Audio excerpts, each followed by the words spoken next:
Thanks to all the early risers here coming to this morning's session. And yeah, welcome. My name is Ian Shuker. I'm a director for regional director for East and Southern Africa for sustainable development, which means that I manage the water, environment, social, urban, and agriculture units for East and Southern Africa. And I've been involved in the land space pretty much on and off through my career here. So it's a great pleasure to be here, opening this session this morning. So as we discussed as was highlighted in the session yesterday, importance of recognizing Indigenous rights on land tenure and benefits from recognition on natural resources management. This is really a critical issue, and actually it plays into some very, very practical implications that I'm seeing play out in the African context, actually, which I'm happy to discuss with you later offline. In fact, there's considerable interest in expanding the bank's programs to recognize Indigenous communities, to increase environmental preservation and create markets for environmental services and carbon finance. However, most of the justification for the measures comes from studies that look at outcomes in the short term and does not consider the structural characteristics such as the rollout or uptake of such reforms, the ways in which land can be regularized and transferred, and the pre-existing characteristics of existing tenure regimes. So today we're going to dig a little bit deeper into this subject by looking at some really good studies that have been done that try and break out some of the factors that go into this whole very complex context. The first paper is from Chile, illustrates the long-term effects of differential access to the ability to individualize tenure and the long-term impacts of individualization, right? The second paper from Peru shows that without the right to transfer land and in the absence of access to economic opportunities, positive welfare impacts from community recognition have been limited. The third paper from Indonesia works on, looks at the formation of new districts that led to a temporary decline in deforestation, but very difficult to tell what was going on because of the lack of monitoring.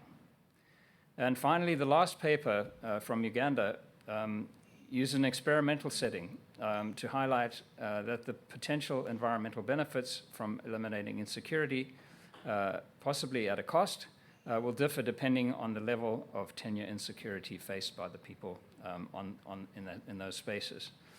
I read these papers with great interest, and I think that there are many interesting methodological issues and potential operational lessons for the bank as it moves forward. Unfortunately, I've been called to another meeting at short notice, and so I'll have to leave slightly before the end of this session in order to make it to that meeting. So Klaas will take over as the chair later in the meeting. Just a footnote here. Because I think just to give this a bit of real-world contextual relevance. I work a lot in the climate in the carbon finance space, and we're seeing these tenure issues play out very heavily in the African context, where we see large corporations now entering into places like DRC, Tanzania. There was a big purchase, I would say, of carbon rights on a mangrove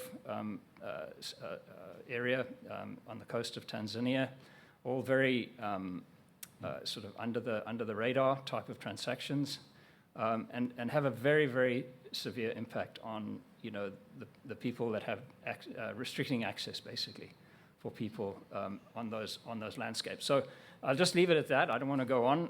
This is not my speech, but just to give you some context that these are really, really important questions for Indigenous people, for for any people living on these in these spaces. And I think as we move into this carbon business in a much bigger way, a lot of these issues are going to become extremely relevant to the way we handle them, the way we consult with people, the way we move forward with trying to improve tenure for people on the land. So let me stop there. Thank you.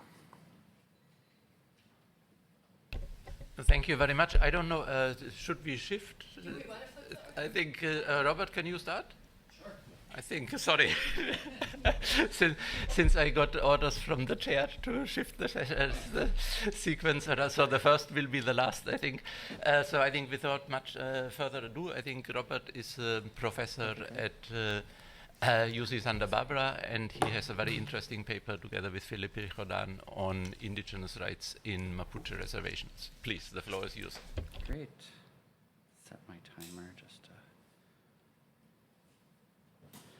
All right, thanks so much. So I'll be presenting joint work with Felipe Jordan, where we look at who gains from individual property rights, looking for evidence from the allotment of Mapuche reservations in southern Chile.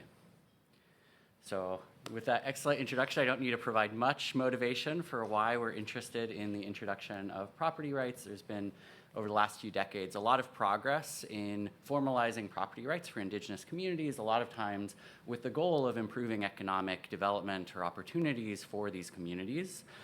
And what we're really going to tackle in this paper is how those property rights should be structured to benefit the people living in those communities. So whether we're thinking about individual property rights or a larger communal title to land, what are the long-term consequences of structuring property rights for indigenous communities with these two kind of extremes of how we might structure them? There's a lot of research that kind of looks at this question. So, there's a long history of economic thought arguing that individual land rights are really the foundation for economic development.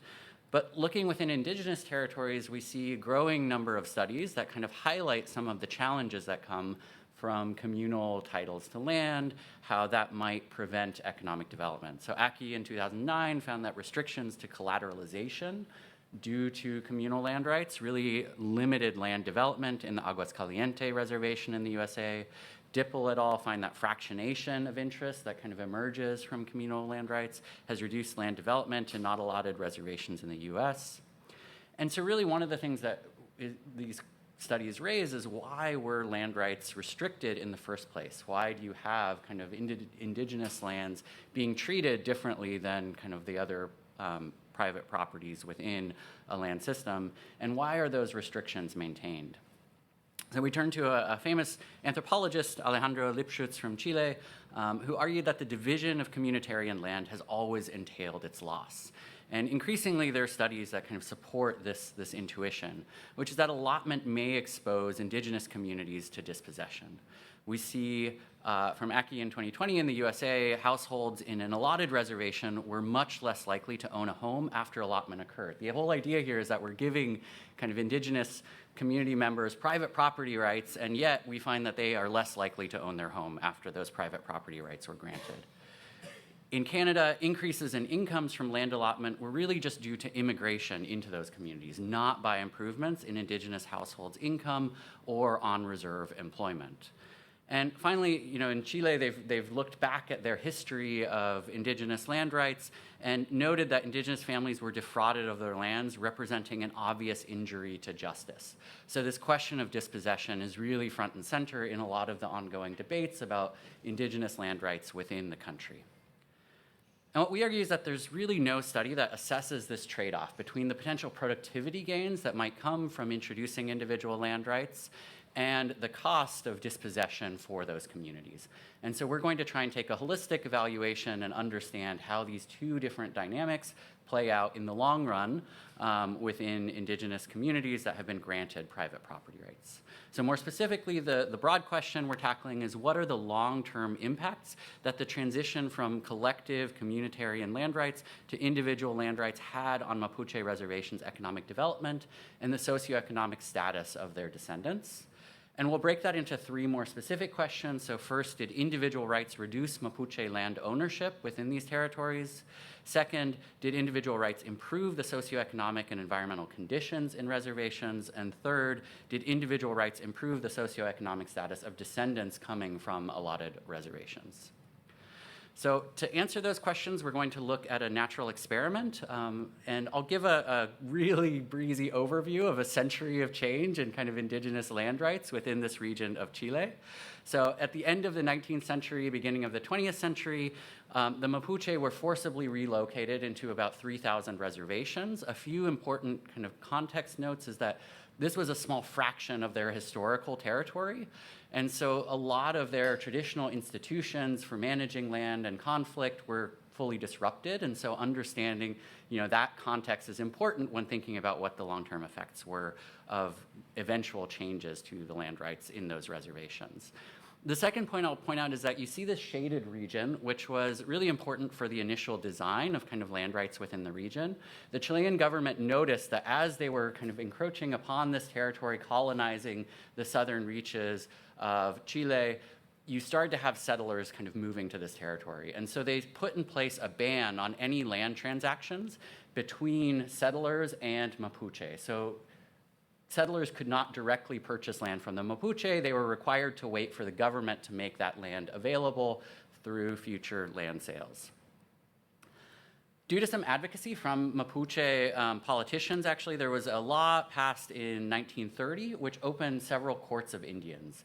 And those courts of Indians were tasked with several things. First, to actually review any land transactions. So now Mapuche could sell land to settlers, but those transactions had to be reviewed by the courts. What land did they have to sell? Well, these courts of Indians were actually created to allot reservations. So if a majority of reservation shareholders voted to allot their reservation, the courts would go in, survey the territory, and divide it and provide land rights to individual families. So this was kind of the introduction of private property rights. A lot of these reservations applied. It was a very popular process to go through this allotment. And what ended up happening was that the cost of this program was enough that the budgetary crisis a year later, so very quick change, all of a sudden the Nueva Imperial Court, which was this kind of Western court, was closed and combined with the Temuco Court. And so what you ended up with was two courts, Victoria in the north and Temuco in the south, with Temuco having a much higher caseload. So you can already kind of see from this figure suggestive evidence that the Temuco Court is responsible for many more reservations than the Victoria Court. This process of allotment was quite time-consuming and costly, and so we argue this opens a discontinuity in the capacity of these courts to manage the allotment process. The two courts had very similar staffing and resources, and so that really kind of motivated that difference in outcomes. And so you can see this in the history of allotment. So if you look at the squares and the triangles at the very bottom, the two courts had a very similar trajectory of the number of reservations that they were allotted, kind of speaking to the similar capacity. But due to the higher share or higher number of reservations in Victoria, that line kind of diverges, the blue line diverges from the red line, and you get a much higher fraction of the local reservations being allotted. So the land rights regime is just fundamentally different in the territory of the Victoria Court in the north than the Temuco Court in the south. In the 1940s, there was a lifting of the restrictions on the sale of property outside of Mapuche hands. So these courts that had been responsible for reviewing any sale of land all of a sudden no longer had that authority. And so you actually see this incredible spike in the number of parcels being sold from Mapuche to non-Mapuche settlers. Without those restrictions. And this led to a huge backlash. There were a lot of accusations that this was really a process of dispossession, that the Mapuche were exposed to a wide variety of fraudulent land deals, being told that they were signing a long-term lease when actually they were selling their land to settlers. And so by 1946, there was a new law put in place to reauthorize the courts to review any land transactions and ensure that they were beneficial for the Mapuche party in those transactions. In 1952, allotments were frozen, and so this is kind of why you see this flatlining after 1952. So you see this huge surge in allotments. All of a sudden, these two regimes are locked in place for the following 35 years, right? And so this is kind of the opportunity for us to look at these long-term effects of differences in property rights regimes, because it's really just those capacity of courts. And eventually, maybe Temuco would have caught up with Nueva Imperial in filing these allotments, but we actually see the two different regimes being held in place for 35 years. And then when the Pinochet regime takes power in 1979, there's a really rapid allotment of the remaining reservations. Nearly all reservations have been allotted by 1990. And so the result of all this is this spatial discontinuity. So here in blue, you have reservations that were allotted after 1978. In red, reservations allotted before 1952. And you see along that border quite a stark contrast between the timing of allotment, the introduction of private property rights across those two different regimes. And so our identification strategy, like most of you have probably guessed, is this fuzzy regression discontinuity, right? That you have a much higher likelihood of being treated with private property rights if you happen to be north of that border in Victoria than south of it in Temuco. And so we're going to estimate this fuzzy RD using kind of the regression discontinuity as our instrument for whether you received private property rights. Exposure to dispossession is a little bit trickier. We've been adding this in recently, and we've been trying to understand what this period between 1943 to 1946, how did that change the outcomes for families descending from those reservations? If you did not have the protection of these courts to review your cases, did that change the long-term outcomes for families from these allotted reservations? And so the way we approach that is we try and first look at the reservation level. What is a metric of exposure to this process of dispossession? And we can measure that as the share of parcels within a reservation that were sold in this unprotected period of 1942 to 1946. That's great, but very endogenous, right? You might expect settlers to be coming in and targeting reservations with higher agricultural productivity, or you might expect communities with lower Spanish language proficiency or education levels to be more exposed to dispossession. So there's a lot of different challenges of how we would approach this question of actually identifying the causal effect of this lack of restrictions on the sale of Mapuche land. And so we try and address this through an instrument where we're looking at the timing of allotment. If you happen to be allotted, long before this period of 1942 to 1946, maybe you have time to establish your kind of land rights. We see in the left the kind of property rights transaction density as a function of time since allotment, and we see that in the initial years after allotment, you generally have a much higher rate of land transactions, and that descends over time. So within 5 years, you have a much lower rate of property transactions. And so we create this instrument here in red, which is trying to reproduce, the actual exposure metric in black, much noisier year to year. This is kind of the year of allotment and the share of parcels that are sold within the 1942 to 1946 period. Our instrument is really just taking advantage of the time of allotment if we tried to predict what your share would be purely based on this kind of year since allotment dynamic that we see. For the interest of time, I'm going to skip the actual equations that we use for that, but I'm happy to pull those up later on. We've assembled a ton of data. Again, I'm going to kind of breeze through these really quickly, but it's been 5 years of this fascinating mix of archival work in Chile, of trying to develop machine learning methods to process hundreds of thousands of pages of documents, of remote sensing, combining all these different methods to really understand both kind of what the conditions were prior to the introduction of these private property rights in the early 1900s and what the changes have been today. So we digitize these reservation titles. We map the historical judicial boundaries. We use a machine learning algorithm to identify the timing of division from hundreds of thousands of pages of documents. I've been managing a team of, I think now 20 undergraduates, steadily digitizing at a very fine scale the 1992 census from Chile. So we have this now if anybody's interested. We have the 1999 property registry, which is really interesting in that it also includes the name of the property owner, so we can understand something about the ethnic composition of property owners. We have data on the sales of parcels within these regions, which we use to look at exactly when those parcels were first sold, if it was in the 1942 to 1946 period. And then interestingly, we've recently started bringing in data from the 2021 voting registry, which was a release by the Chilean government that included the name and address for every voter registered in the country. And we can use this to try and trace back for descendants with uncommon names, where exactly in Chile are they living today, and link that to the census data at a fine spatial scale to understand something about the socioeconomic conditions in which reservation descendants are currently located. And so this is kind of what we argue. We can understand not only how did the introduction of private property rights change very local economic conditions within the reservations that were divided, but how did that have lasting effects on the descendants of people that may have out-migrated from those reservations when they sold their land. So results, we have a really nice first stage that you probably would have guessed that from the map that I showed before, right? There's about a 70 percentage point increase in the likelihood that you were divided by 1952. So you see that sharp divide.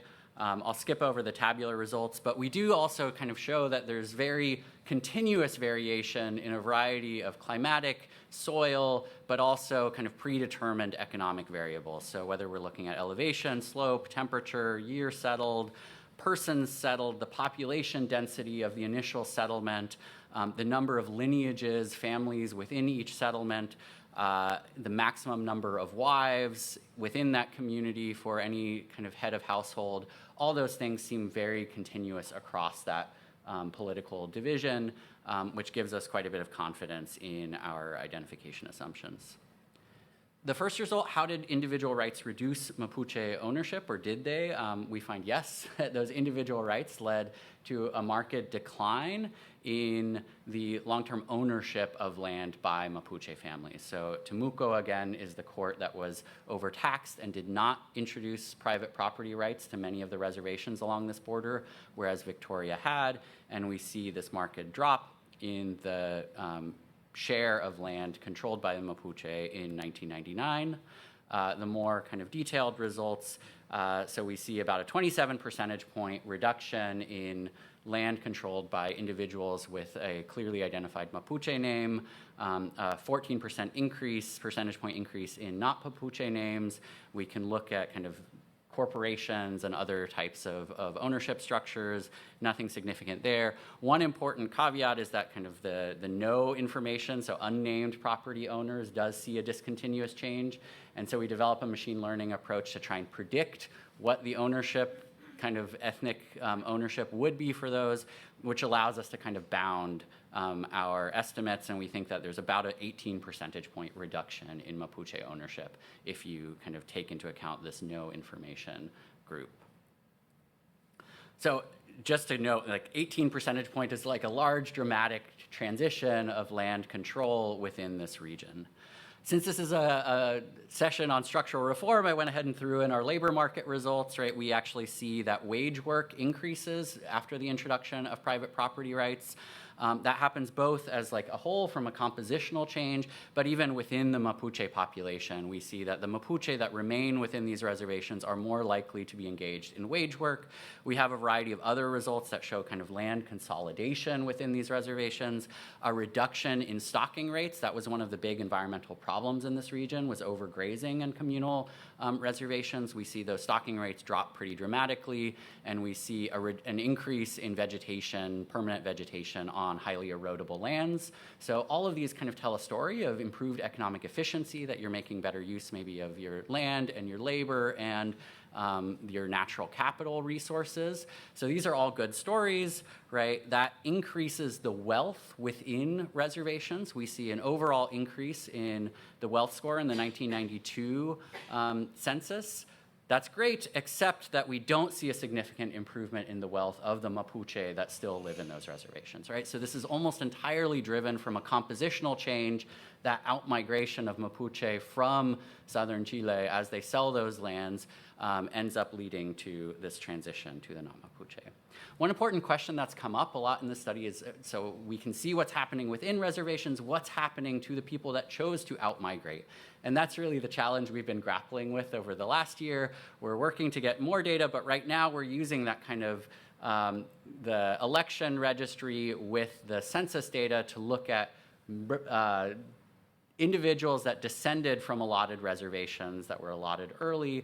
Are they living in census districts with higher educational attainment? And we're seeing that no, that allotment did not improve the economic outcomes for migrants and for anybody that was living within those reservations, the descendants from those living in those reservations when they were allotted.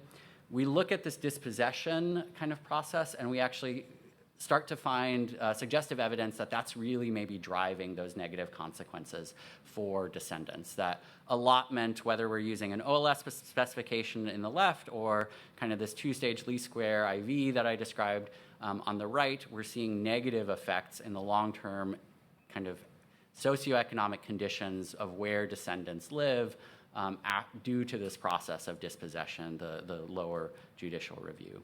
So altogether, we find that the allotment of collective reservations into individual properties reduced Mapuche ownership, improved average socioeconomic conditions in reservations, had lasting negative impacts on descendants from reservations with weaker protections against dispossession. Clearly, this isn't the whole story. We think that there's really important additional research to understand kind of how allotment may have eroded some of the cultural and political institutions within these communities, that's a big argument for providing communal tenure to these communities, and we aren't able to quite touch on that. We have some ideas of how we might get at that in the future. There's also this question of whether you can design individual property rights to protect against some of the processes of dispossession we've studied here. So we're looking at some newer Chilean reforms that prevented the transfer of land from Mapuche to non-Mapuche households, and whether kind of those private property rights with some modifications and restrictions on inter-ethnic transfers, whether that might improve some of the long-term economic outcomes for the residents of these communities. So with that, I'll end and turn the floor back to Ian and Klaus. Thanks. I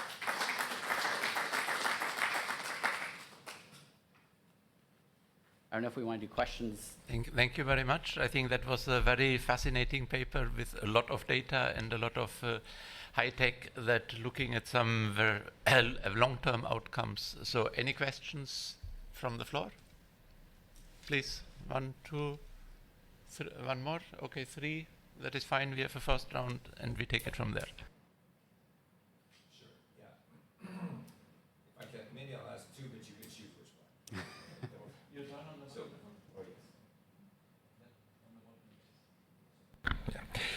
So my first question is, why the demand amongst communities for allotment if in the long term it seems to be, if it's bad for these communities, right? And the outcomes are bad for the families. And the second is, I'd be curious if we could talk about this probably online. If you could say more about how you track descendants, because it seems like a difficult task, right?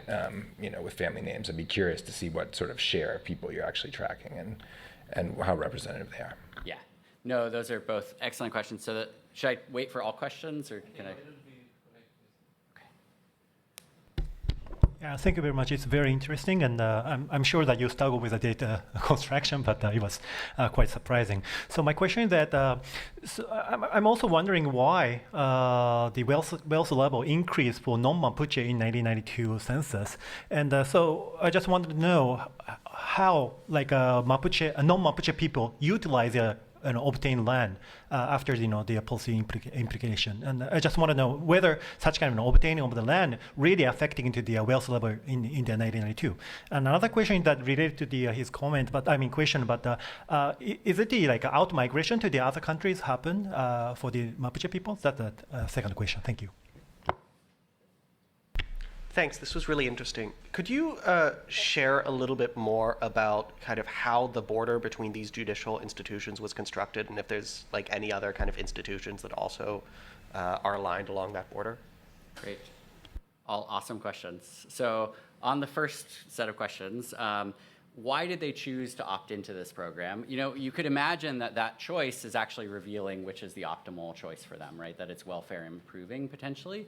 I think part of the challenge is the disruption of institutions that happened with forced settlement, that we don't see, you know, the introduction of private property rights. It's maybe optimal within the context of completely disrupted property rights regimes and kind of communal land tenure and management institutions. I think there's the other challenge of the dispossession is maybe an unexpected shock to the system, which really comes in the 1940s, that the rules that were protecting them within those allotted reservations all of a sudden disappears, and you see this influx and massive kind of erosion of their land base within that period. And so the period in which they were really opting into this program to a large extent predates the period in which you see the massive dispossession. And so we're arguing that a lot of the negative outcomes come from the dispossession, so maybe they wouldn't have expected necessarily the way in which they would be treated so unfairly within the property rights regime after they were granted private property rights.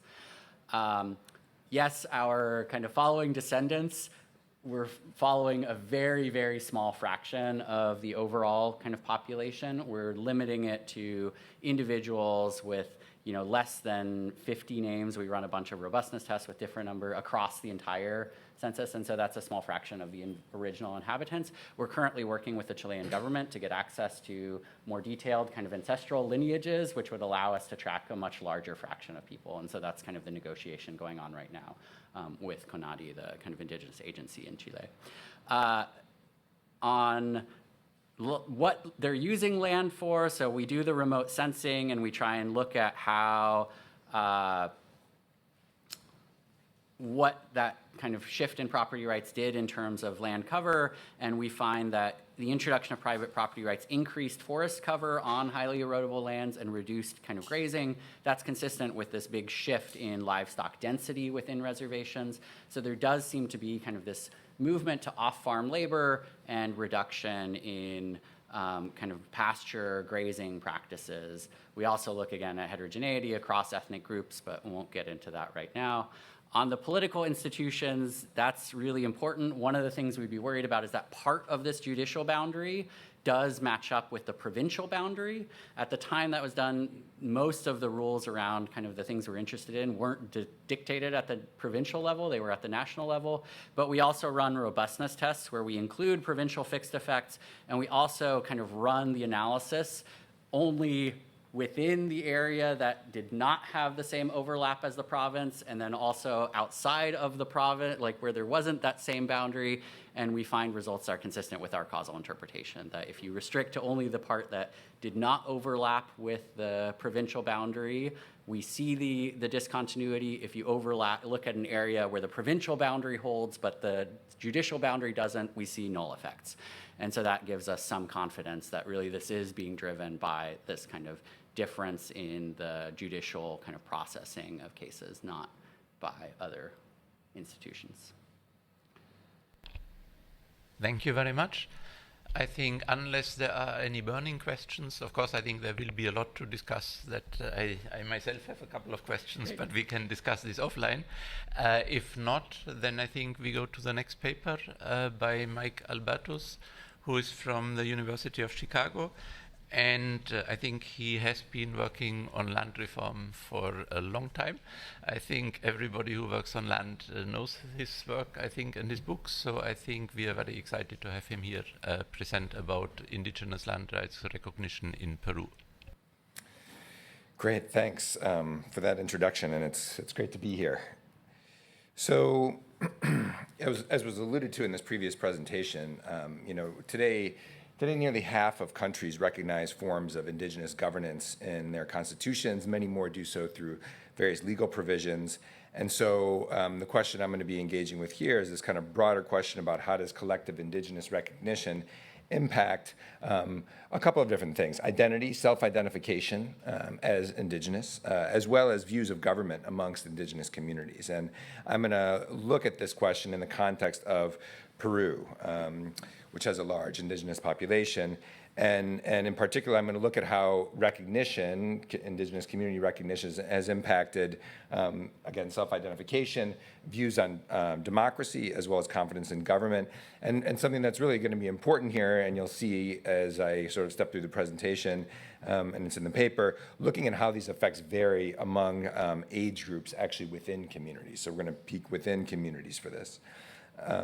This is a map here of, indigenous lands, recognized indigenous lands within the Americas. Obviously, it's a far cry from, 1491 or the like, but it's substantial, right? It's quite substantial. And it's been increasing generally over the course of the last, number of decades. And so, with some exceptions to that, some places that it's not so much, but it's a pretty substantial amount of land in the Americas. There's a long-standing debate about the effects of indigenous, collective indigenous recognition on a bunch of different outcomes in terms of thinking about, governance and inclusion and the like. I'll talk here about a couple of the sort of arguments in favor of this policy. So one is that, it can deepen democracy by expanding rights and resources for disadvantaged groups. It can provide this space for non-dominant group self-identification. Of course, it can carry very deep historical or symbolic importance given these long-standing histories. The Mapuche are obviously another one, right? Of discrimination, of oppression, of inferiority, and the like. And it can potentially enhance confidence in government and renew enthusiasm for political participation, for engagement in the broader political project. Obviously, those are some of the arguments in favor. There are a number of arguments against that I'm not going to talk about so much here, but things of, sort of turning inward to a degree, not being part of the broader kind of political project, local kind of capture by local indigenous authorities, illiberal forms of governance within communities and the like. So I'm not going to talk about that too much more here, but that is also out there. I will say that there's limited empirical evidence about the consequences of collective indigenous recognition.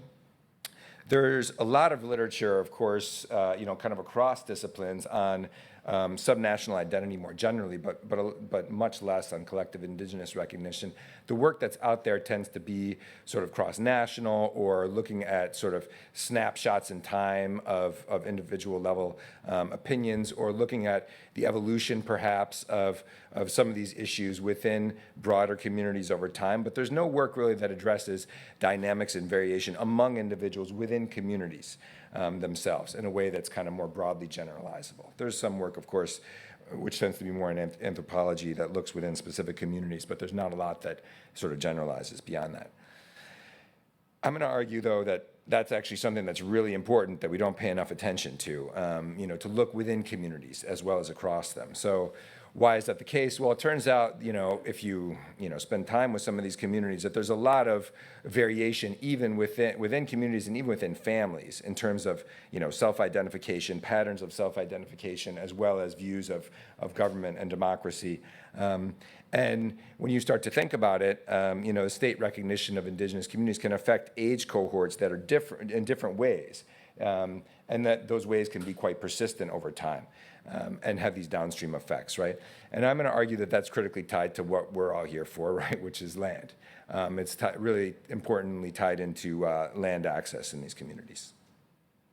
So let me just say a couple words about indigenous communities in Peru, for those, probably most of you, who are not very familiar with that particular context. So, Peru has one of the largest indigenous populations in the Americas. Indigenous communities are unique in a lot of ways. They have territorial claims. They're administered by community authorities. They are the locus, for example, of communal land holding that varies to a degree across different communities. They're also this locus of other customary practices as well, work reciprocity and the like. They were, of course, heavily disrupted through colonialism, heavily taxed, land dispossession. Many communities lost their land. Their labor was appropriated in various ways as well. So they were pretty significantly disrupted during the colonial process. And these communities, individuals within these communities, like in Mapuche communities in Chile, remain deeply disadvantaged within Peru. So they have far higher rates of poverty than individuals of European mixed descent and appearance. They face discrimination in various ways. And actually, in many ways, in most of these communities, people were effectively disenfranchised until basically 1980 for various reasons. So community recognition in Peru is kind of it's not an extremely recent phenomenon. It's been going on for just about a century, although it's varied a bit over time, certainly in the pace, but also a little bit in the context. Legal status now entails granting collective land rights to communities. It gives communities certain tax benefits. For example, they're not taxed on their land. It gives communities a consultative voice in rural politics. And enhances bargaining power with outsiders. That's important for things like when there are mining interests that are entering or other sorts of interests that are entering. They have a legal authority as a community to sort of bargain with these groups. The rights and benefits associated with recognition have generally increased over time. There's a lot there. We can talk about that more if folks are interested or on the sidelines.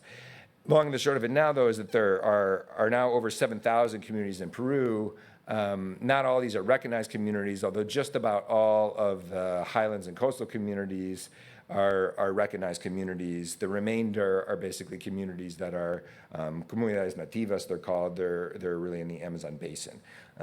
The communities that are recognized contain close to 20% of the country's population. This is one example, of a community where I've done work. Arin, it's maybe an hour and a half or something like that outside of Cuzco. You have to have good lungs to work there because this is probably taken at about 15,000 feet elevation. So it's high up there. Most of these communities are rural communities. They're communities that are tied to the land. Not all of them. Some of them. There's differences within these. Among these communities, there are many of them, obviously. So, coastal communities. Some of them are a bit different. Some of them have shifted over time to become somewhat less agricultural. But the modal community looks like this. This is a sense of how recognition has shifted over time. It's been the government has sort of plodded along, recognizing communities over time. There was a big spate of recognition. Actually, I'm just starting work on a project now on how recognition was tied into Peru's civil conflict in the 80s and 90s, because there's this big wave of indigenous community recognition in the 80s and early 90s. And you see that there in the kind of uptick. But there's been there's been more recognition over time. And this is where communities, this is the boundary of communities. These are the boundaries of communities in Peru. So, you can see they're very widespread. They cover much of the country. There's very little going on in the east. That's the Amazon basin. There's a couple of comunidades campesinas, which are the communities that I'm talking about here, the recognized communities.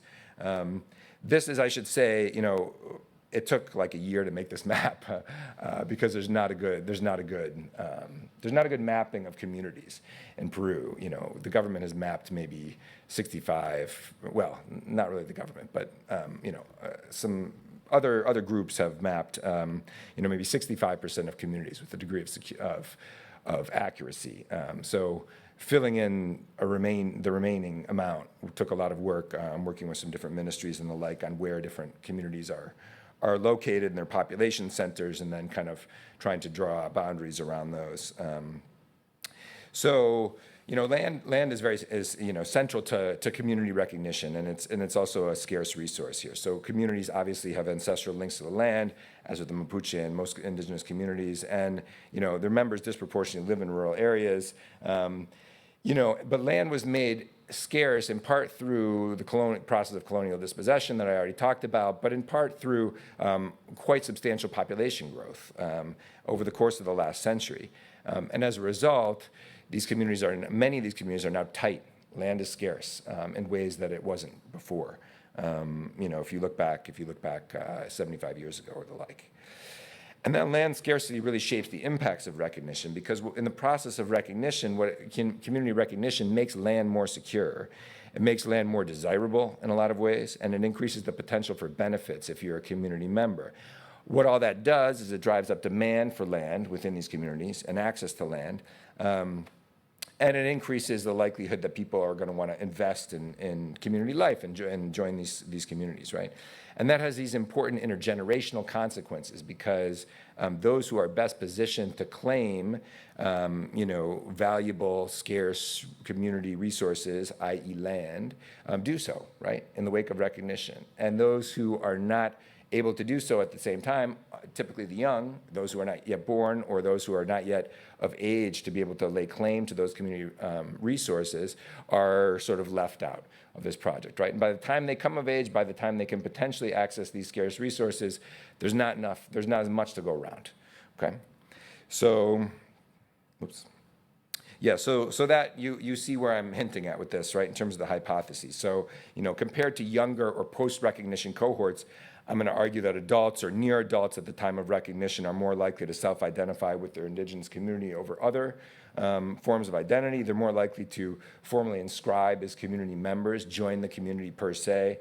They're more likely to report that democracy works well, in part because these are there's participatory forms of governance within these communities, and so people participate really at a very sort of close, again, deliberative way about a lot of important local issues, and they're more likely to report higher trust in regional government, which is the level of government at which the level of government that's entrusted with actually recognizing communities. So, and again, the mechanism here is land access and community life. So, in order to test these hypotheses, I have three different pieces of data that I use. So one is the timing of community recognition. You already saw that. I gathered data on the timing of community recognition and working with some government agencies, some non-governmental agencies, and regional governments. Community territorial extent is another one. So one thing that is missing from survey data, census data, and the like in Peru is actually what community do individuals, what community are they inscribed in, right? We don't know that on the basis of those sorts of data. So we have to assign that on the basis of where people actually live, which requires knowing the boundaries of communities, which is why it took me a year to sort of create that map, right? So community territorial extent is something that's really important here to figure out what community people actually belong to.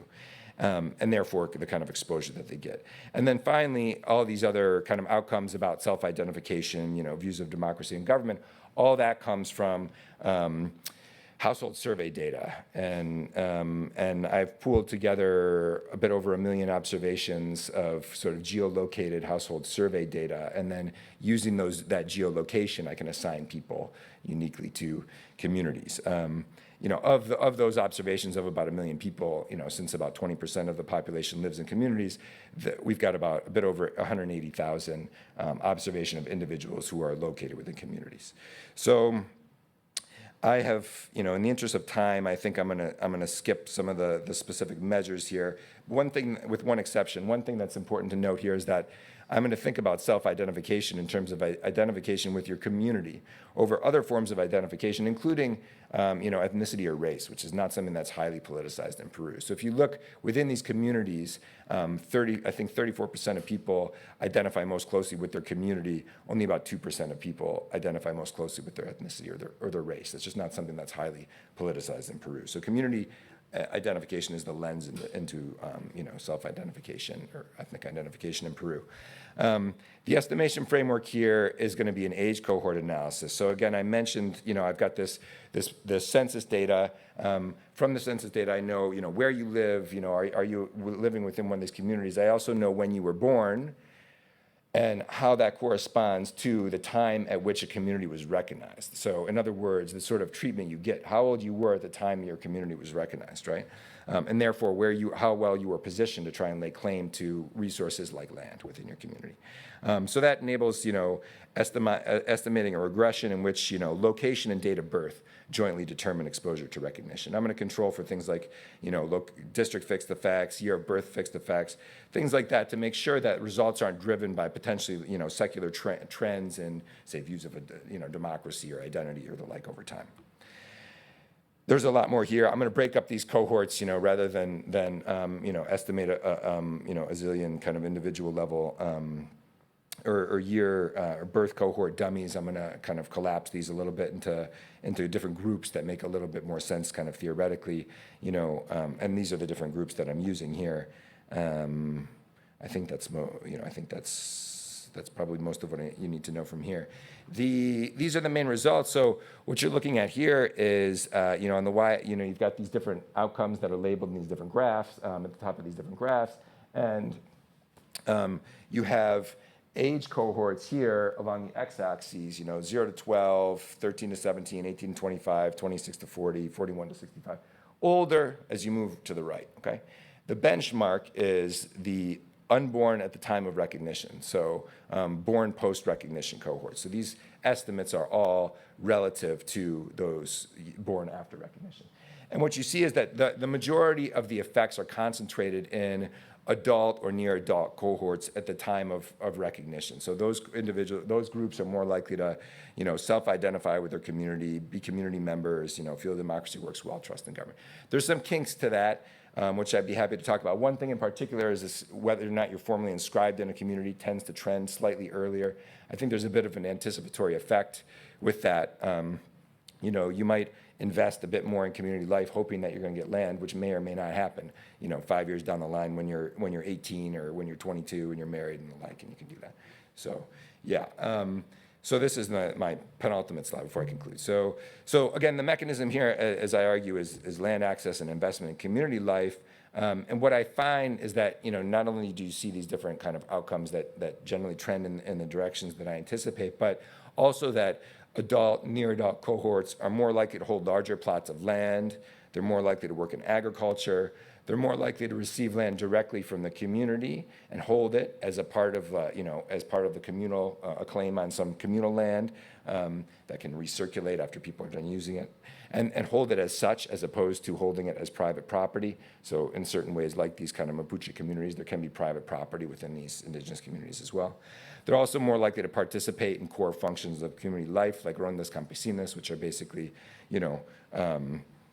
kind of, there's some sort of like, self kind of policing things. And again, the argument here is that shapes self-identification community over time. One thing to say that I haven't said yet in the conclusion here is that there's a couple of implications to this. One is that, these effects of community recognition could be fleeting to a degree over time if they're concentrated amongst older cohorts. And then as those older cohorts, age out, die out, and the like, those effects might actually be kind of fleeting over time. And then it also leaves this question as to what happens with the young, and this is what we think about for the young. So it raises these questions about, as they're sort of left on the sidelines, how do we think about supporting them in other ways, especially when land is scarce? If we want to think about using other remedies, right, like a la maybe South Africa, or if we want to think about how to think about changing some sort of communal ways of allocating land, or there are many other possible kind of policy outcomes, which we could talk about a little bit, but I'll leave it at that. Yeah, thank you.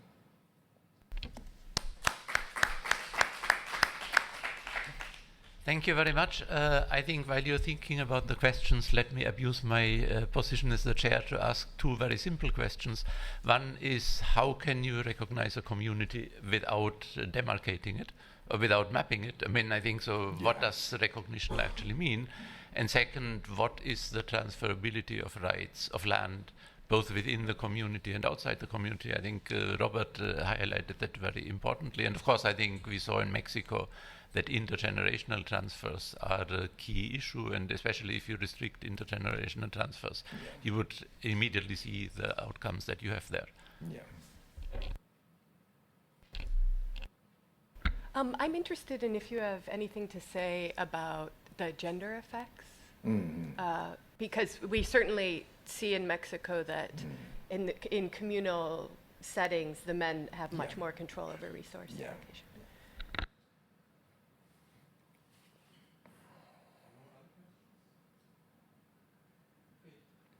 All right. So in terms of, yeah, it's interesting. The recognition doesn't necessarily come in tandem with title to these communities. So sometimes there's a lag with actual titles, the delivering of titles. So the community recognition process sometimes takes a while. So in fact, I've conducted some placebo tests to look at communities where titling lags, and you don't see the same effects, right? Because it doesn't generate this greater demand for land to the same degree. But yes, there's a long process. It's somewhere deep in here. It's the long and the short of it. It's complicated, and so the titling sometimes takes a while on the back end. Sometimes it comes relatively quickly. Sometimes it doesn't. In terms of the property rights within communities, that varies as well. So some of these communities, there's a considerable amount of private property. In other communities, less so. And then communities themselves can also decide, how to allocate, communal lands, if they want to have kind of common communal grazing lands, for example, or if they want to do, as many ejidos do in Mexico, allocate land, communal resources to individuals to use for some period in a family or something, and then could theoretically potentially take that back and reallocate it. That's becoming increasingly the norm. In terms of gender effects, yes. So I haven't done. I'm looking a little bit more right now at some of the gender effects when you start to break this down. But no question that most of the land becomes concentrated. Most of the land is concentrated in the hands of men, and that's important in a similar way to ejidos, right? Which is in the sense that it's much harder for women to lay claim to that land within their own community. Typically, women will kind of marry outside of the community, or if they do that, lay claim to resources there and then don't get resources within their same community. Yeah.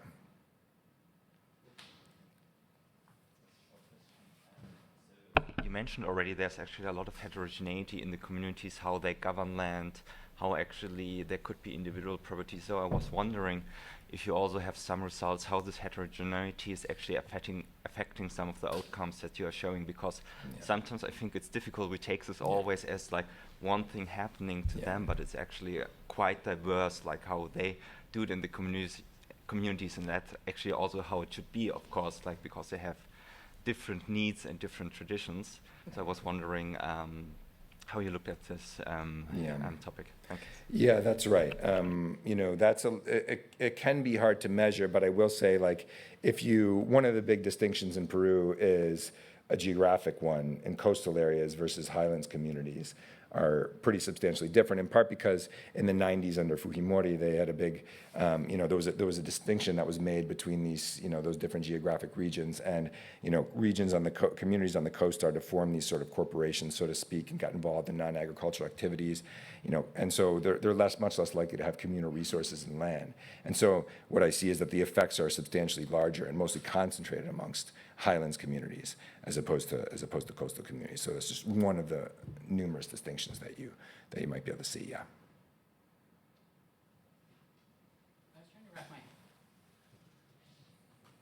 I was trying to wrap my head a little bit around the theory of the kind of cohort heterogeneity. Yeah. And one of the things that I'm struggling with is, you both have this kind of changing value of land and the scarcity of land, but that would also, you would imagine, kind of change for a younger cohort, maybe their belief that land will be important for them, and so their eagerness to participate in the community, recognizing that scarce land will be more important. And so for me, it's not like completely clear that the hypothesis, you would actually see those effects. And so I'm curious kind of whether you see both cohort effects and kind of time trends in those identification, if you can compare to kind of non-Indigenous communities of like their own kind of belief in institutions. How do you disentangle those two different mechanisms by which their affiliation and their kind of commitment to the community is changing? Yeah, I looked at different counterfactuals. I did look at, basically, rural communities that are just on the outskirts of these indigenous communities, right, or that are kind of sprinkled in amongst them, basically. And you see these kind of larger effects that, the effects vis-a-vis those communities are basically even boosted. If you account for the different kind of cohort effects and the like, you compare people of different age groups and the like. I think that there is this, I think part of the reason why you see this inscription in communities to trend a little bit younger than some of the other outcomes is this kind of anticipatory effect, right? But, if you're born post-recognition, by the time you're, 15 and you're thinking about, what to do in life, there's been, let's say 15, 20 years have gone by since recognition, and things are simply tight, right? So you're probably not thinking that agriculture is going to be your, and getting getting access to land and devoting your livelihood to agriculture is probably not going to be very fruitful, right? And it might not be that likely. So, yeah. One is a clarification to see if I understood correctly. So you are your outcome is based on a household survey in recent years, and then recognition happened at different point in time in the past. So my question is it the case that what you might be picking up is also something about the salience of the process, so that if you were exposed when you're older, this actually recognition happened much closer to the time in which I'm asking you about your feeling of community? So it's just because, it's something that happened recently, and then, and once something that happened in the past, somehow it fades away. So if you have tested this, Yeah, that's something that's, in some ways, the fact that recognition has been going on a long time gives me some good empirical handles to get, to address issues that are like that, right? So if you restrict the sample to individuals from communities that recognize, let's say, before 1970, you get similar results. So these are people who, where recognition happened decades ago. Yeah. Okay, thank you very much. With that, we go to the next presentation by Elías. He is University Texas at Dallas, and he does research on the causes and consequences of land use change, environmental degradation, and conflict. And he will talk to us about Indonesia and administrative splits. So, yes, thank you very much for the invitation. I'm very happy to present the work that I'm doing with my colleagues from the University of Göttingen and from the Asian Development Bank. So what we are looking here basically are in Indonesia district splits, right? And these have a severe impact on how it shapes the incentives of these local administrations, right? And we will see something that is related to a strategic disinvestment, but also some evidence of an administrative incapacity effect that happens there and therefore changes these land use dynamics in these areas. So, to decentralization in general, we have seen many commitments in the last decades of investing into decentralization, and therefore also we have seen an ever rising increase of the role of local districts, local administrations, right? So in theory, we know that decentralization is beneficial, theoretically beneficial, as it increases the political accountability, but it also leads to more efficient public service delivery. But on the other hand, very small administrative units can have problems of administrative capacity, and at the same time have a higher risk of corruption. So it's not so surprising that the empirical evidence of the effects of decentralization are still mixed, right? And that also has to do with a problem of finding valid counterfactuals in the end. Yes. And for the forest conservation sector, the thing that we are interested today, we also see that there are different effects that we observe. For example, district splitting in Indonesia has led to an increase on the competition over land. More administrative units in a certain region has led to more competition and therefore a run to resources and an increase in deforestation. On the other hand, we have also seen that splitting up districts makes local populations more homogeneous, right? And therefore, they tend to conserve more forests because of the effects of political accountability, and also because forests are not only a resource to convert to agriculture, but also has a public good as characteristic. So another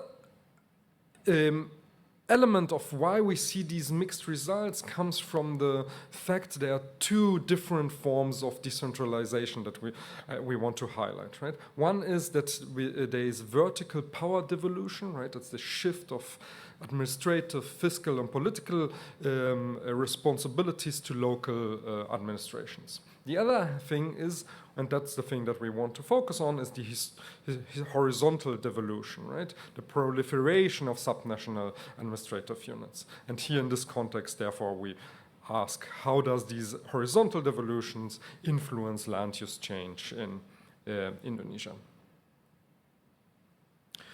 So we go about it basically looking at Indonesia and its Big Bang. It's also called the blossoming of districts, right? Because it created many, many new districts in Indonesia. We look at specifically at the new spatial boundaries, and we will implement a regression discontinuity here, and we use here the remotely sensed land use data. Our findings in general are that the deforestation rates are relatively lower for child districts, and we find some anticipatory strategic disinvestment in effects, but no long-term effects on any of these land use dynamics.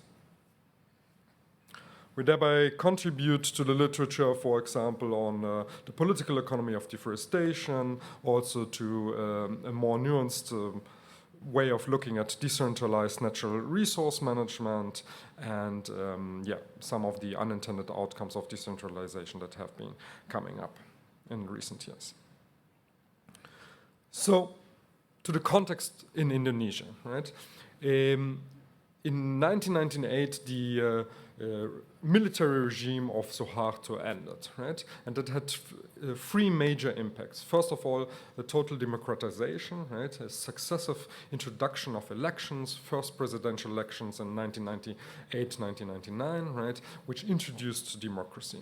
On the other hand, the decentralization process, all the shift of fiscal, budgetary powers to local administrations, but at the same time, the huge trade liberalization, right? So here, Indonesia managed to jump on the train of the rapidly expanding oil palm industry, right? And now is the largest oil palm producer in the world, right? Providing like 50% of oil palm worldwide nowadays.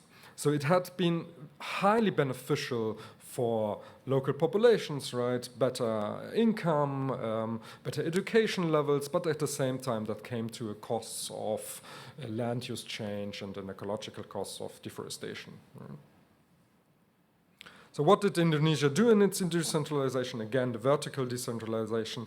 All fiscal responsibilities went basically to local districts. They could levy taxes. They could start to deliver public services. They had the right to issue logging licenses. Right now, 80% of the forestry revenues went directly to districts, and they had also the ability to hand out licenses for oil palm concessions, for example, the highly profitable industry, right? So there were many incentives created to actually invest into agricultural reforms, agricultural development in these areas. And at the same time, that also created the incentive to create your own administrative district, right? So what happened is that in 10 years, we went from 340 districts to 500 districts.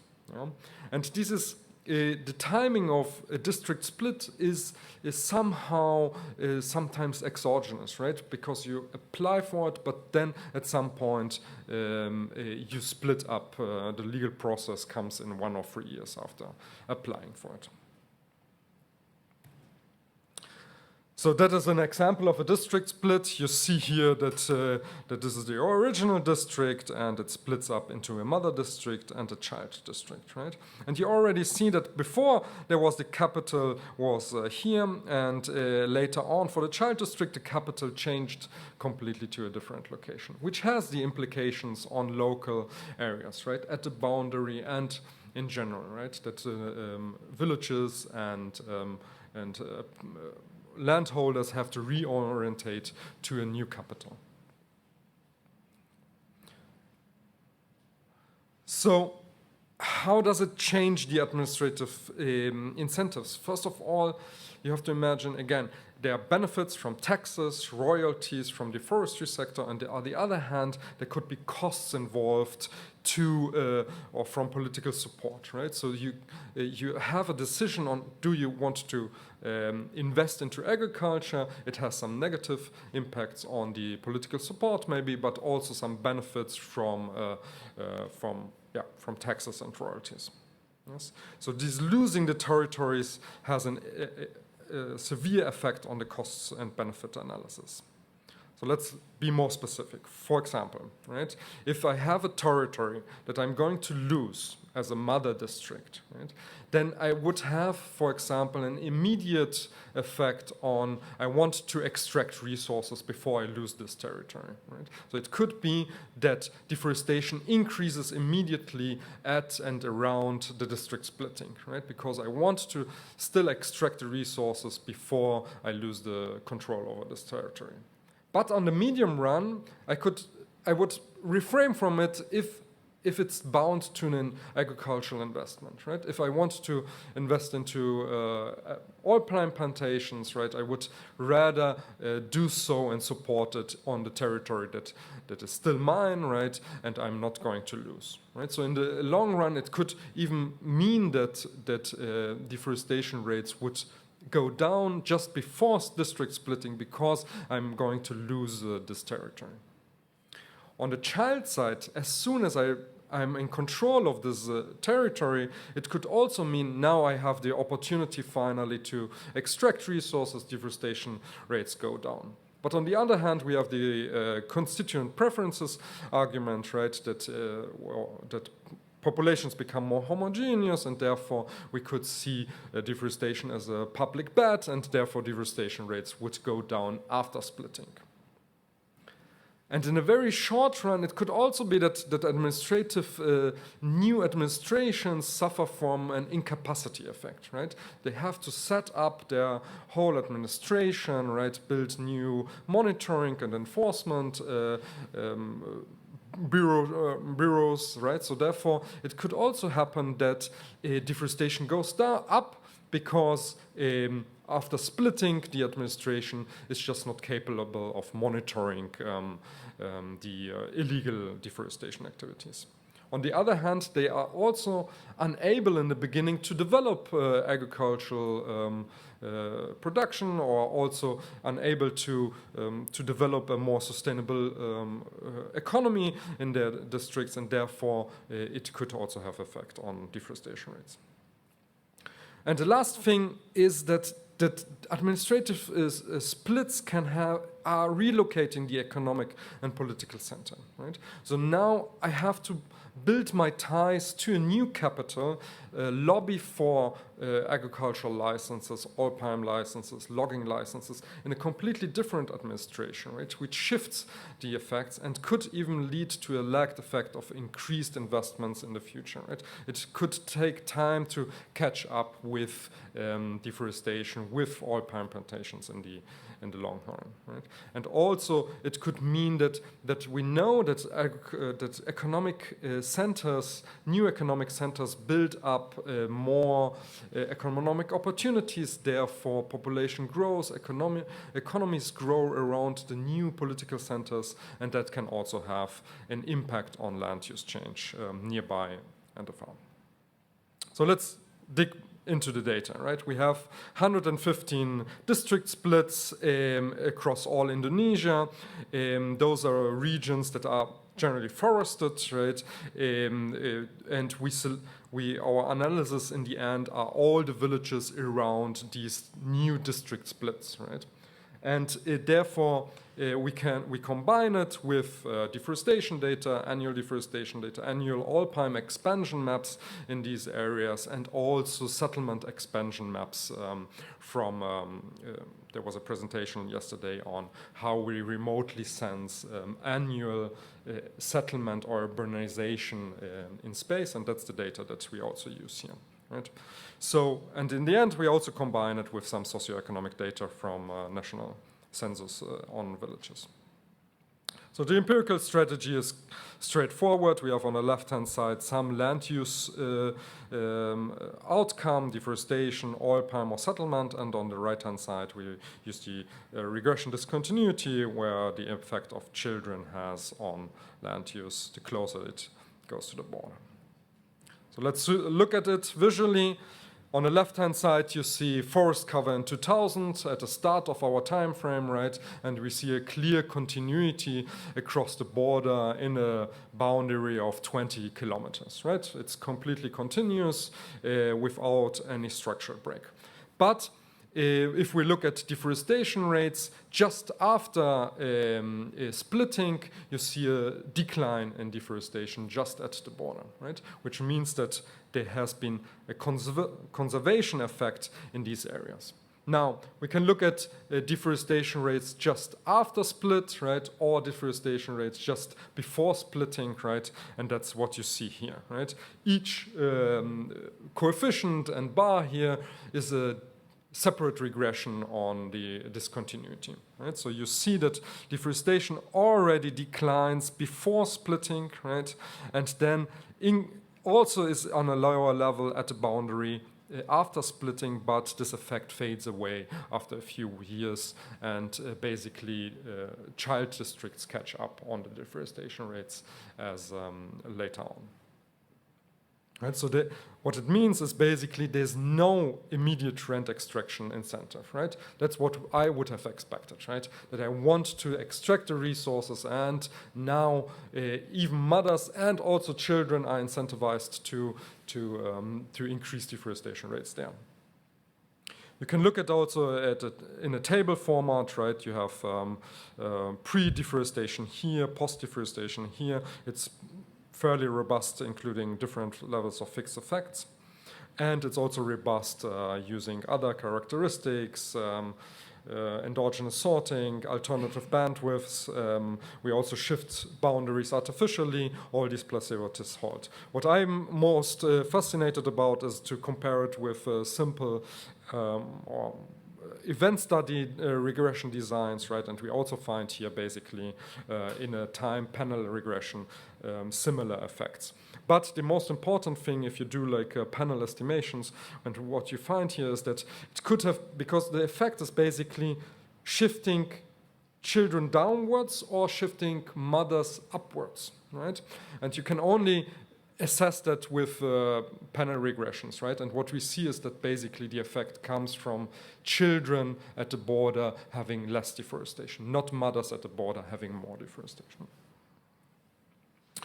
Then let's look at palm oil plantations. Here we see also a sort of decline just before palm oil, just before splitting, which could be an evidence of strategic disinvestment in agricultural development in those areas that you are going to lose. We look a little bit into heterogeneities to see if there is a constituents preference mechanism looking at ethnic fragmentation and heterogeneous effects. We don't find any evidence here. What we also don't find is the shift in the location of your capital. So if I'm getting much closer to the political capital, we don't see any effects on deforestation, but we see some effects here for settlement development, right? So if I become immediately much closer to the capital, there is a much higher growth in settlements in this region, which means that there is more an economic effect maybe that is happening rather than an incapacitation effect on monitoring and environmental rules. Yeah.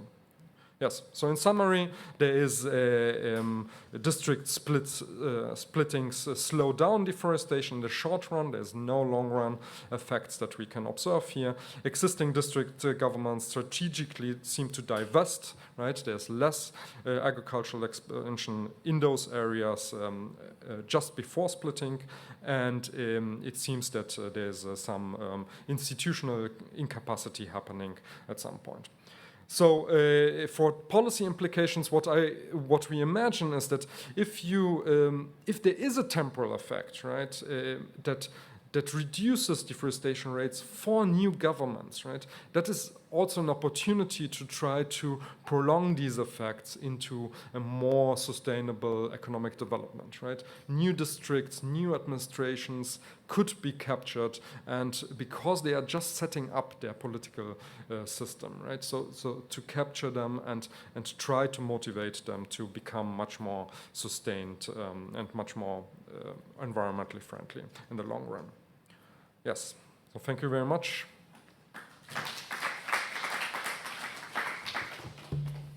Floor is open for questions. Yes. Thank you. So just wondering if you have thoughts about two things that come to mind in this context. Is have you consider elections? I don't know if they might have happened at the time. There is this electoral cycle also in deforestation, and the other one is conflict as well around maybe the time of splitting, because some splitting were driven by they were not that friendly. Okay. Yes. Well, to the first thing, elections. I have a separate paper on that, right? So here. I don't think I have enough statistical power to look into the differential effects of elections and splitting in timing, but I can look at it a little bit more, yes. And with the conflicts data, yes, we can definitely look into conflicts just around splittings also, yes. Yes. It's more a matter of excluding that as an explanation. Yes. Yeah. Okay, yes.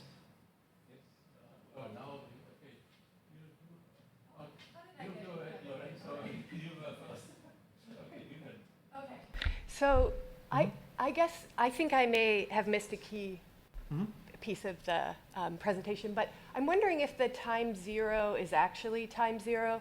Like you seem to have anticipatory effects. Maybe it's that, or maybe this is more about understanding the background about why places split. Like, do they split because they're poorly administered?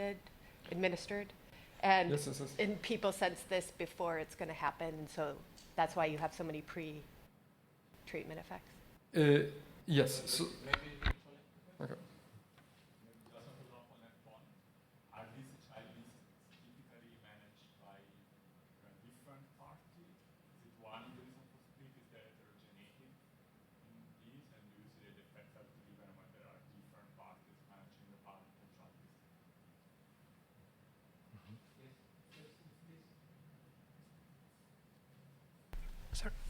Maybe it's related to some of the previous questions, but is it possible to get some data on the public spending? Because that maybe public spending, yes. Then you can kind of narrow down the mechanism, maybe if possible.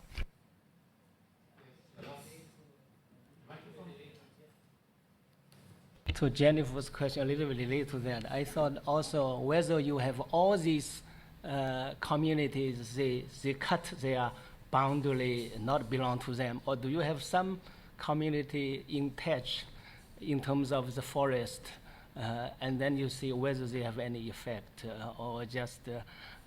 So another thing is this deforestation really done collectively or by some people, or is that really want to get more for development land, or is just for temporary money? So kind of, any comments on that? Okay, I shouldn't add to that. You have enough questions already, but I think if Ian were here as a chair, I think he would definitely ask how does that relate to the bank thinking about jurisdictional incentives for carbon and biodiversity preservation. So I think if you can just give some comments, I don't think it's completely related to the study. So with that, over to you. So about the timing. So yes, that is yes. So timing to these identification. So these are timings when districts actually start administering themselves, right? So before that, people know that they there is a process of splitting, right? So yes, so that's basically the definition, right?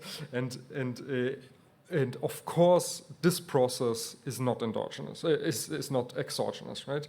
Districts are different that want to split, right? They are ethnically different. They are politically different, most likely, right? And that's why we choose the regression discontinuity assumption, right? Because it's a nice testable thing of seeing if at least at the border they are not different. Even borders are not randomly drawn, right? But still across what we test, they are continuous, right? So it could be that still they are structurally different and the timing is different, but at the border they are not. I'm not sure if that answers. Yes, sure. Yes. Yes, the child districts, again, are very different, right? The party systems within Indonesia is very complex in the sense that what I know is that district parties don't matter too much, right? Often mayors in Indonesia, they switch parties just before elections or after elections. So party allegiance, in the sense, we cannot observe, and second, we cannot really track also. We cannot. I don't think it matters much. It matters more how the power relationships of local elites are. Right? Then on public spending, yes, we could look at public spending. The problem here is the World Bank has very good data on public spending, right? But there, we should look into heterogeneities of public spending, but then to track public spending before they split is also different, right? Because we know how public spending is before splitting, right? But for the whole territory, not for where it was located, right? On the mother side or on the child side. Yes, but as in terms of heterogeneity, I think that's pretty worthwhile looking at. Yes, and to your comment on jurisdictions and carbon emissions, so I'm not sure if I really got this, and we can talk about that. It's very far related. I think you can do compensations here, but of course. I think we can talk about that offline. That is not a problem. I just did my duty to the chair, so I think with that. Thank you. Thank you very much, and we'll go to the last paper that takes us to Uganda. It is a framed field experiment, and Jennifer Alix-Garcia will present it. She normally does remote sensing, so I was very surprised to see a paper that doesn't have remote sensing. So, sometimes it's fun to do different things, right? So first, I want to thank Klaus and the organizers for pulling together such a great group of papers. Every session has been really good. And I'm very pleased to be included. This paper tries to examine experimentally the relationship between land tenure security, land certification, and deforestation. I want to give proper credit to my co-authors. Sarah Walker is the intellectual leader of this particular paper, and Ann Bartlett and Alice Calder were also, these are equally shared credit for this work. So, I know that many of you are very interested in forest, but just by way of motivation, much of the Earth is covered in forest. The majority of this forest is tropical, and we have lost a large amount of it since 1990. So this is a figure from the most recent Global Forest Resources Assessment, which has wonderful visualizations in it, and they measure that we have lost 178 million hectares of forest since 1990, which is equivalent to the area of like maybe 3 or 4 Germanys in size. So this forest offers important environmental services, notably carbon sequestration. So land use change is responsible for between 12 and 20% of greenhouse gas emissions, but carbon is not the only environmental service that's offered by forests. Biodiversity, watershed function, and also rural livelihoods depend upon forest. So it used to be the case that most of this forest was being lost in South America. So if you look at this figure, it's hard to sort of stay by the microphone and do the point. Oh, I'll use this. Okay. So you can see in Asia, Oceania, and Europe, forest cover has been increasing over the decades. So if you move from left to right, you have 1990 to 2000, 2000 to 2010, and then 2010 to 2020. So between those last two time steps, we switched from having most of the forest being lost in South America to most of the forest being lost in Africa. We have been working under the assumption in many of the sessions here that securing land tenure is a good policy for conservation. And it is certainly true that insecure land tenure is pervasive.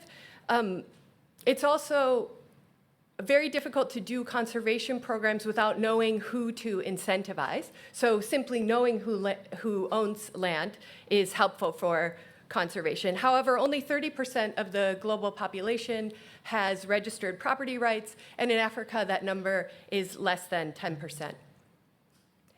There is an identification challenge, as we've noted today in most of the other papers that we've presented. There is potential reverse causality between land tenure decisions and land use decisions. So it may very well be the case that somebody's not motivated to get title and they also have low production. It might also be that you don't want to do the work of getting title for unproductive land. And so this reverse relationship makes it difficult to declare the causal influence of tenure on conservation. So that's where this paper fits in. We use a framed experiment to try to strip out all of the confounding factors and measure the influence of land tenure security on deforestation. It is also the case that the theoretical predictions between property rights and deforestation are ambiguous. A standard theory of property rights suggests that when you clarify property rights, you get better resource management. But that doesn't necessarily mean that you get less deforestation. You just get more efficient land use. So the deforestation effect depends upon the context. In cases where forest extraction is very capital intensive, land tenure security can actually increase deforestation. If you have labor-intensive forest extraction, tenure security may reduce deforestation. LISCO in 2013 actually showed that increases in tenure security in Nicaragua led to higher deforestation effects, and the mechanism behind this was, oh, look, cool. Okay, thank you. Now I'm more like free to move. But so now I can gesture at the slides. So in some situations, you might expect increases in tenure security to not improve the environmental outcomes, but certainly improve the yield outcomes.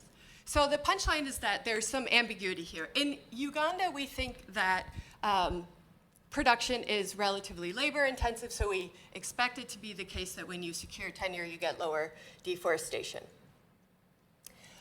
Uganda is a very interesting place to explore tenure security. That is because it has very important forests and high rates of deforestation. So between 2001 and 2022, total forest cover decreased by 12%. And this is the main source of carbon emissions from Uganda. So it's actually, Uganda is not highly implicated in the causes of climate change, but their contribution to climate change does come through land use change. In 2016, only 26% of the land in Uganda had a formal certificate documenting tenure. And it's also the case that the tenure system in Uganda is quite complicated. And this isn't something that is unique to Uganda. This is very much the case of many post-colonial settings. So just a little bit of history. The reason why this history is important is because we're interested in how people's historical experience affects their play in this game that we're proposing to them. So prior to 1894, all of the land was managed under customary tenure systems, which varied depending upon the region and local traditions. between 1894 and 1962, Uganda was a protectorate of the British Empire. And in order to kind of induce cooperation, in 1900, the British government made an agreement with the Buganda tribe, which is located mostly in the central part of Uganda, as you can see on this map, to create 4 tenure categories. So these 4 tenure categories were freehold and leasehold, which we're going to call private, customary tenure, and Milo tenure. There was some whiplashing back and forth of these particular land rights groups. So between 1962 and 1975, there was no individual ownership. In 1975, the government returned to these 1900 categories. And the important thing to understand about these categories is that in many cases, freehold and leasehold owners have the same amount of tenure security as customary land users. So the customary rights can be quite secure. Milo rights, which are sort of hybrid system that was used to kind of bring in the Buganda kingdom, are sort of a hybrid of customary and private. So people receive Milo rights by inheritance or because they held an important public office. And when these rights were declared, there were already people using these particular pieces of land, so they became tenants. And to this day, there is a landlord-tenant relationship on this land that is sometimes unclear and creates conflict. So there are many cases of absentee landlords, and although there is a legal requirement to pay rent, sometimes people don't know who to pay rent to and haven't paid it in some time. Many Milo tenants lack proof of occupancy, and that's actually been one of the efforts of the World Bank, is to try to just get more people to get proof of occupancy. And according to recent surveys, 23% of people living on this land believe that they'll be evicted if they leave it fallow. Okay, so we're interested in this, in particular, this historical experience of being on Milo land. Milo tenure is mostly in this central region of the country. So you can see we have on the left, the map is shaded according to tenure systems. The darkest blue indicates much more Milo tenure, green is a little bit less, and most of the kind of yellowish area is managed in customary tenure. On the right map, you can see area deforested at the county level. So the concentration of deforestation is in the center and the northwest. Oh, can't be by both. So there's this correlation in space between deforestation and relatively more insecure rights. We documented this in a paper that we recently published. This is looking at the probability of deforestation across counties with different majority land tenure status. So you can see deforestation, the red line indicates counties with majority Milo tenure. This jumped in 2010, possibly due to changes in the land law. And then there's a decrease around 2018 when certification began to be pushed more strongly by both the government and the bank. So we published this paper. The referees said, we don't quite believe your causal interpretation of the downward slope on the end, which we wanted to claim to be caused by certification. And that was the inspiration for this exercise that we conducted for the current paper.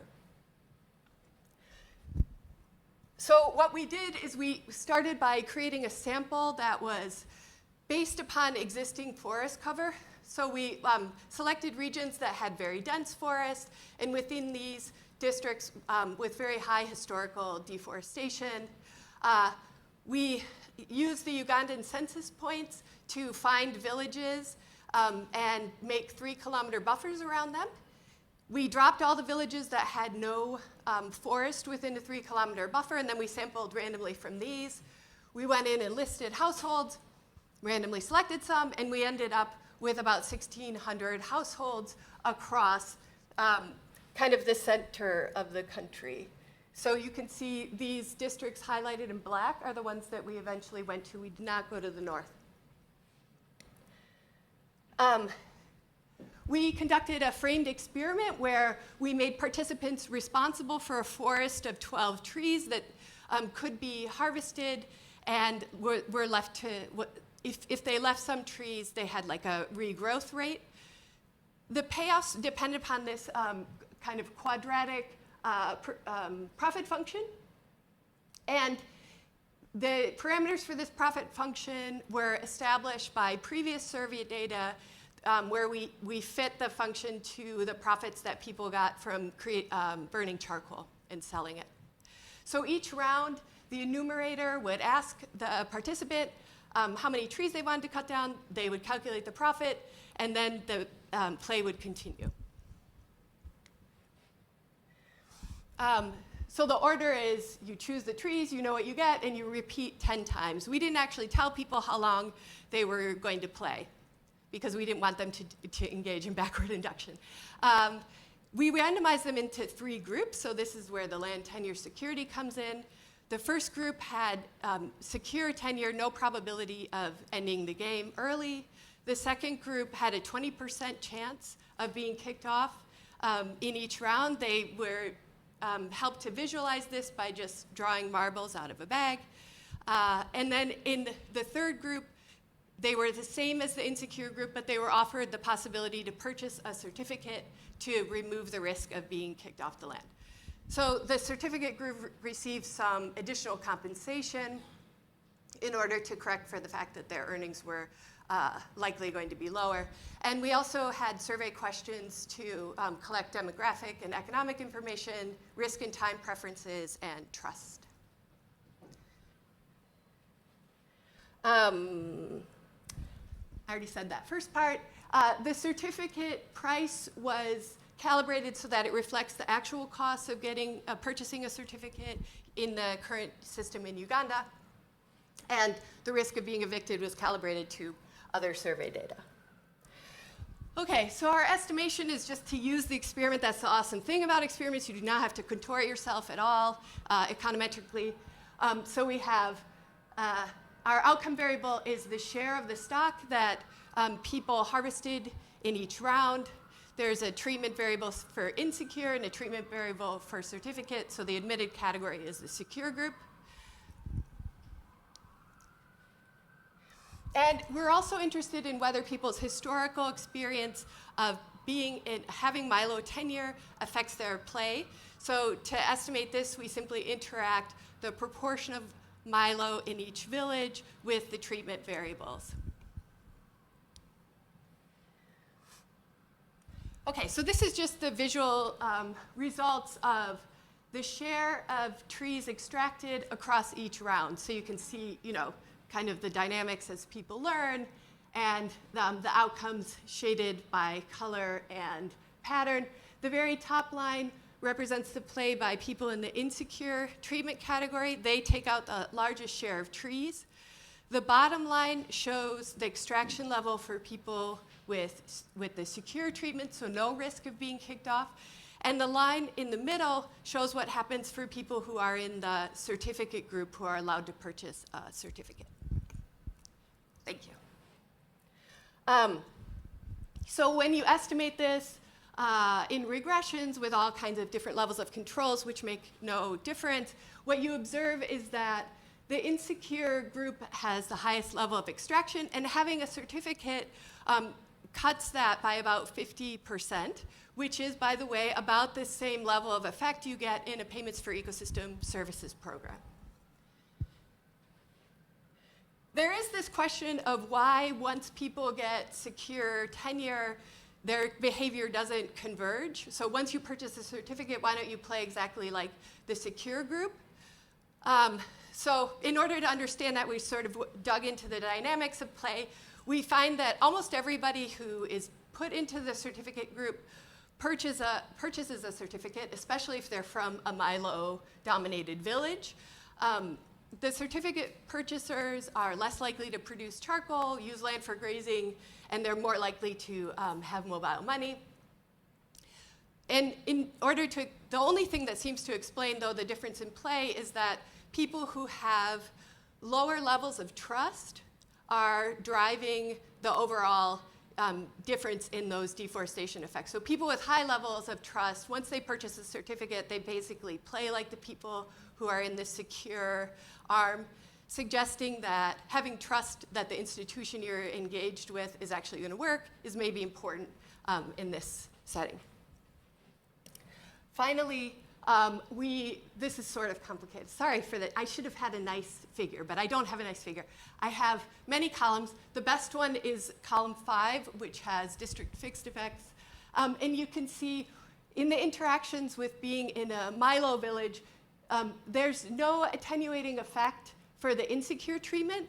But if you give a certificate to somebody who is in a majority Milo village, it basically eliminates the difference between having secure tenure and having a certificate. I said that wrong. But it makes the people play exactly as if they had secure tenure, suggesting that having had an experience of insecure tenure makes the certificate treatment much more salient. So, what did we conclude? We played a little game. We corroborated the effects of our correlational study that the reviewers did not like that much. And we showed that tenure insecurity increases forest extraction, that certification reduces this by half. We also demonstrate that historical legacies matter. The treatment is much more salient for people who live with a higher risk of eviction. And the results suggest that improving land tenure security through certification would be potentially an effective way to reduce deforestation. That doesn't mean you've internalized all the externalities. You simply remove the uncertainty. There's no claim here that you reach an efficient level of deforestation, simply that you reduce it.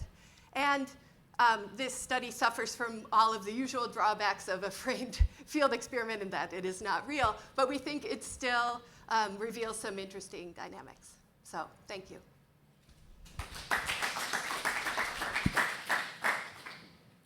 Thank you. Floor is open for questions. Yes.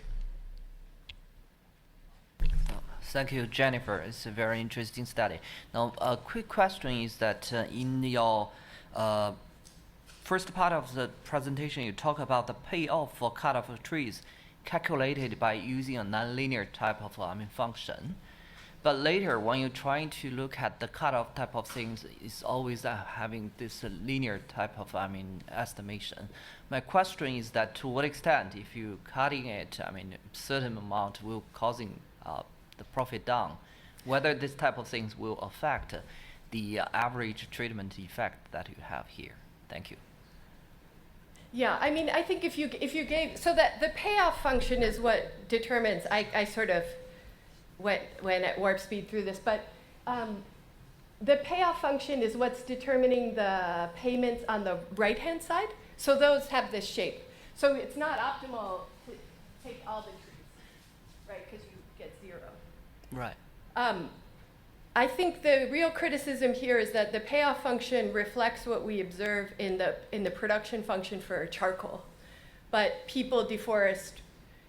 There's much deforestation that's due to charcoal demand, but there's also deforestation that's due to agricultural production and pasture expansion. And that's actually not the function we have here. Okay.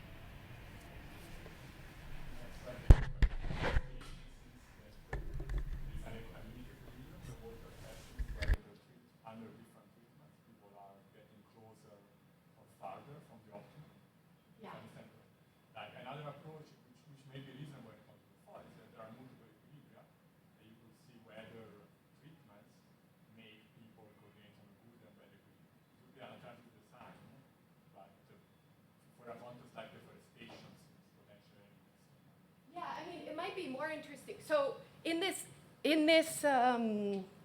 setup, what's optimal depends upon how long you believe you're going to play, actually. So we simulated this, but it might be. So this is what it looks like. Sorry, this is the rate. Yeah, if you believe you're going to play 20 times, you should extract you should always extract it all at the end. That's the problem. But there's not multiple equilibria, but one could generate a payoff scheme where there is multiple equilibria. And I think that, so I think that might be more interesting in a common extraction. So here, people are not strategically interacting. We have many games that show, that people race to the bottom in a common pool situation.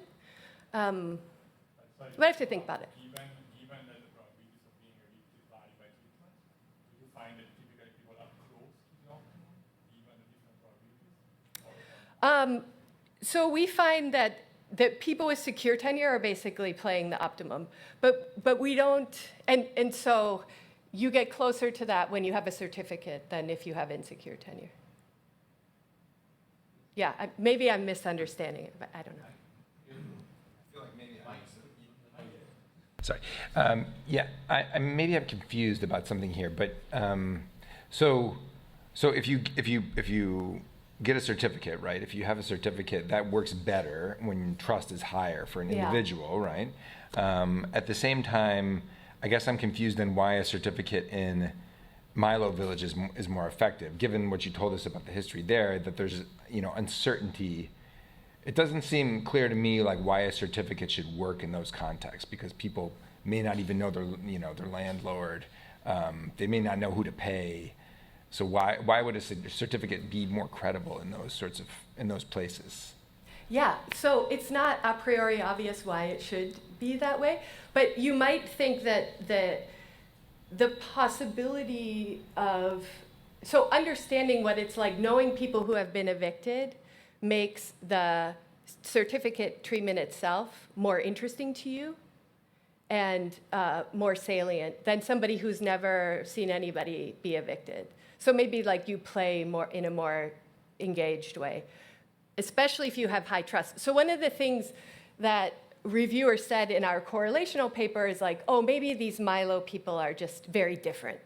Like that, and as an economist, you're like, we can't just say that. You can't just say that people are like different in this ambiguous way. And we don't see that the level of trust in general of people who live under Milo is different. In fact, it's quite similar.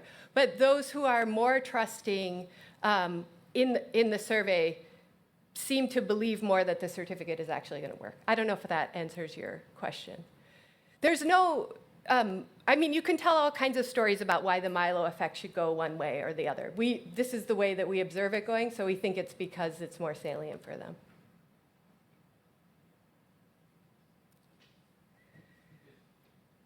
Yeah, thank you very much for interesting talk. So I have two questions. One is a very clarification question. So for the certification treatment arm, did you provide, I know this is a game, but did you provide some kind of paper document to them?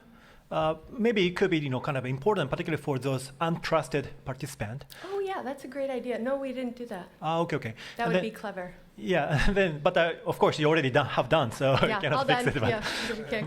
But the second question is that I'm also surprised with those impact from the untrusted people, because majority of them already purchased the certification, right? Until at the second or third round. Yeah. So, but still, we didn't do that's why I didn't answer very well Mike's question. We didn't interact between trust, Milo, and treatment. We didn't do that like triple interaction. I see. I just split the sample. Yeah, but still, it's reducing like a 50%. So my question is that whether there is any kind of a difference between those people who untrusted people in the insecure group and untrusted people in the certification group. Maybe those people in certification group like follow conspiracy, because treatment is kind of a bit complex, right? Yeah. You're saying that you can, pay, you will pay for the amount of the money, but you also, explain that there is some kind of exploration risk, but also you can avoid through the certification. Maybe, their behavior could be changed through this kind of a complex treatment. So maybe, kind of confirming whether their behaviors could be similar among the treatment arms. For the trusting versus non-trusting? No, untrusted people between insecure group and certification group. Oh. Yeah, I don't know. That's a good idea. Thank you. Question? Microphone.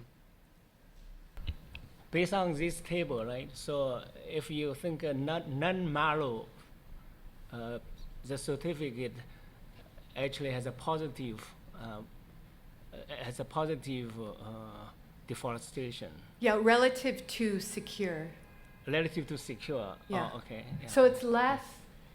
Yeah, maybe this isn't the best way to present the results. Little bars would be better. But so the insecure about 6 percentage points more. Certificate deforest about 3 percentage points more.